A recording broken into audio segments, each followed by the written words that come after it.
27 দিন পর দেবীপক্ষের সূচনা। 27 দিন আগে তিলোত্তমার বিসর্জন।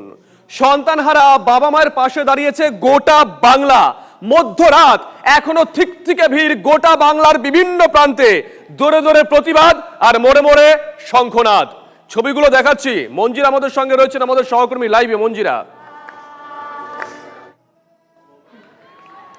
শুভজিৎ, একদম তাই, গোটা বাংলা। তার কারণ ধরো আজকে বাড়ি থেকে যখন শুরু করেছিলাম তখন পাটুলি, রুবির মোড়, তারপর কলেজ স্কোয়ার, তারপর এই মুহূর্তে হাজরা মোড়। আমি একটু দেখাই, এখানে না একটা বিশাল জমায়েত হয়েছে শুভজিৎ, এবং ঘড়ির কাঁটা যত এগোচ্ছে, রাত যত বাড়ছে তত এখানে জমায়েত বাড়ছে।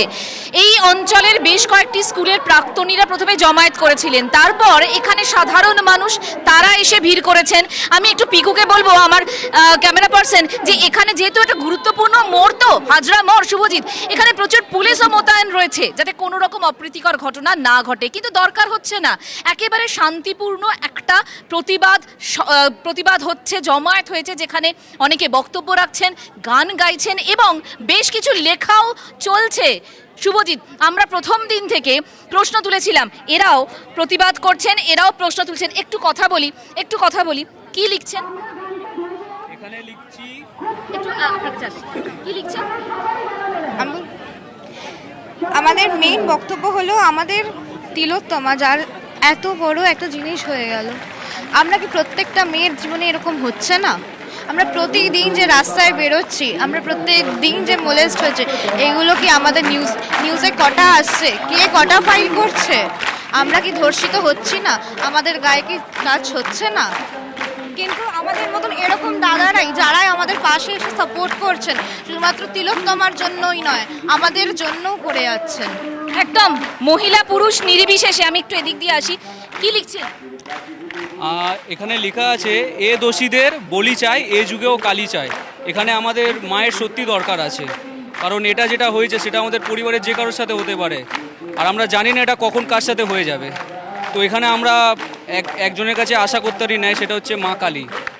একদম শুভজিৎ, দেখো, পরিবারের যে কারোর সঙ্গে এই ধরনের ঘটনা ঘটতে পারে, এবং সকলের সাথে কথা বলে বারবার একটাই কথা মনে হচ্ছিল যে এই যে তিলোত্তমা কারোর দিদি, কারোর বোন, কারোর মেয়ে, এবং সে কারণেই একটা স্বতঃস্ফূর্ত প্রতিবাদ ভেতর থেকে প্রত্যেকেই বেরিয়ে এসেছেন এবং প্রত্যেকে প্রতিবাদ জানাচ্ছেন। এই মুহূর্তে কারারই লৌহ কপাট গান চলছে, এখানে গান করছেন সকলে, এবং তার সঙ্গে হাততালি দিয়ে দেখো ছোট বড় সকলেই বসেছে। একটু কথা বলি, কতক্ষণ বসে আছেন?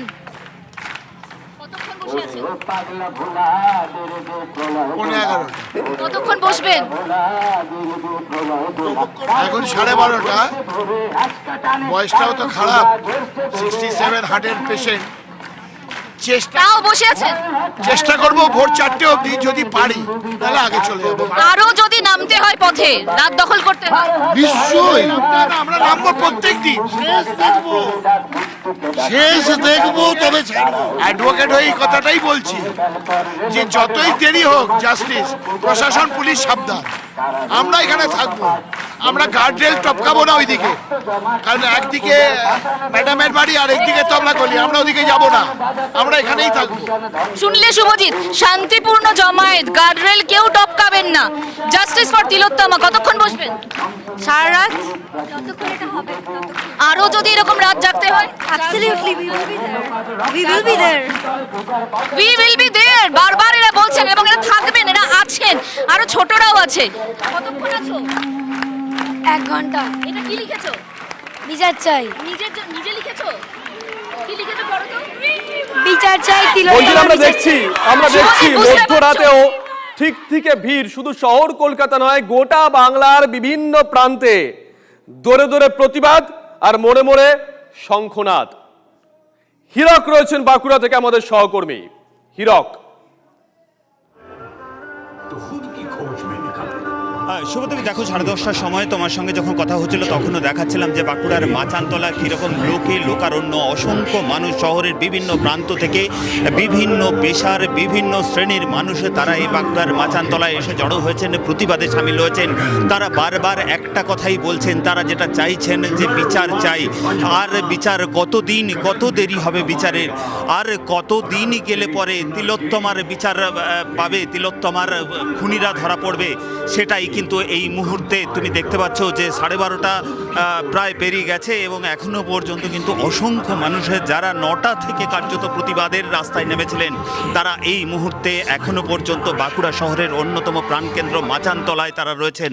বাঁকুড়া সম্মিলনী মেডিকেল কলেজ হাসপাতালের যারা জুনিয়র চিকিৎসক রয়েছেন তারা রয়েছেন, তার পাশাপাশি সাধারণ মানুষ, একেবারে খেটে খাওয়া মানুষ থেকে শুরু করে ছাত্রছাত্রী, বিভিন্ন স্কুল কলেজের ছাত্রছাত্রী, তারা কিন্তু এখনো পর্যন্ত প্রতিবাদ চালিয়ে যাচ্ছেন। নজিরবিহীন বলা চলে এই ঘটনা, কারণ এর আগে এই ধরনের প্রতিবাদ, এত রাত অবধি প্রতিবাদ কোনোদিন কোনো ঘটনার একবার ক্ষেত্রে মানুষ প্রতিবাদটা দেখি, দেখেনি। হীরক। সর্বস্তরের মানুষ, একেবারে ছাত্রছাত্রী থেকে শুরু করে হীরক, শুনতে পাচ্ছ আমার কথা? বাঁকুড়ার মানুষ যে প্রতিবাদ দেখাচ্ছেন সেই প্রতিবাদটা গোটা রাজ্যের মানুষ একবার দেখুক তোমাদের মাধ্যমে। একবার দেখি ছবিটা, স্লোগানটা শুনি একবার। আমি একেবারে দেখানোর জন্য বলবো আমার ক্যামেরা পার্সন বুধনকে যে কত সংখ্যক মানুষ তুমি দেখতে পাচ্ছ যে 12:30 পেরিয়ে গেছে, এখনো কিন্তু মানুষজন গর্জে উঠছে। তাদের যে প্রতিবাদের ভাষা, তাদের যে এই আরজি করের বিচার, সেই বিচার কিন্তু এখনো পর্যন্ত তারা চাইছেন। সমস্ত আমরা কলকাতায় ফিরি, যাদবপুরের ছবিটা একটু দেখাই। পিউ রয়েছেন আমাদের সঙ্গে, হীরক পরবর্তীতে তোমার সঙ্গে আবারও যোগাযোগ করব। পিউ রয়েছে যাদবপুর থেকে। পিউ, ঘড়ির কাঁটা 12:30 বেজে গেছে, 12:37।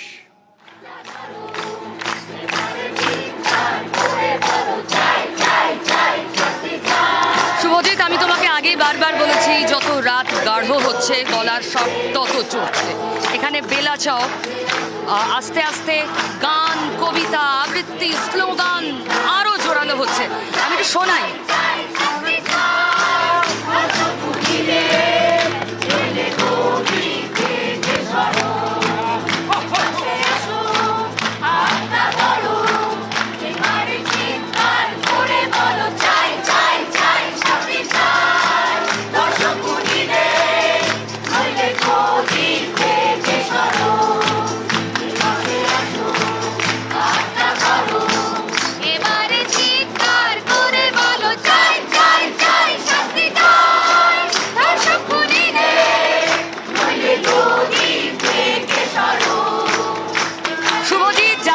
চিৎকার করে বলছে চাই চাই চাই, শাস্তি চাই। গলার স্বর বাড়ছে, রাত যত বাড়ছে। আমরা দফা 1 এর রাত দখল দেখেছি, কিন্তু দফা 2-তে জোশ যেন অনেক বেশি, অনেক বেশি। এবার শুধুমাত্র জাস্টিস নয়, গলার স্বর চড়ছে রাজ্যের প্রশাসনের বিরুদ্ধেও।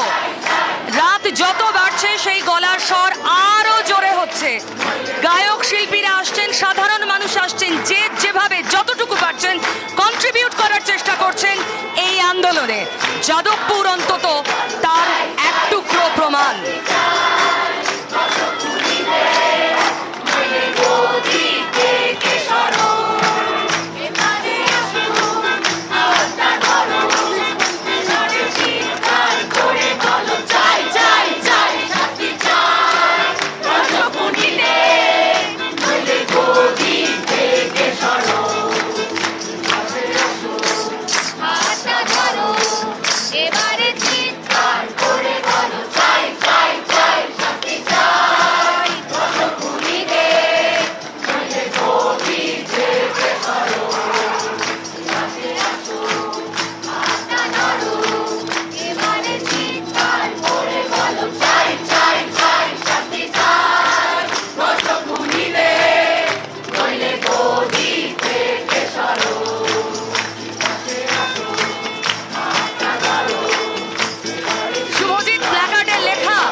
প্রমাণ করছে শুধু জাস্টিস নয়, এক তিলোত্তমাকে সামনে রেখে, তার জন্য সুবিচারকে সামনে রেখে গোটা সিস্টেম বদলের ডাক দিচ্ছেন মানুষ।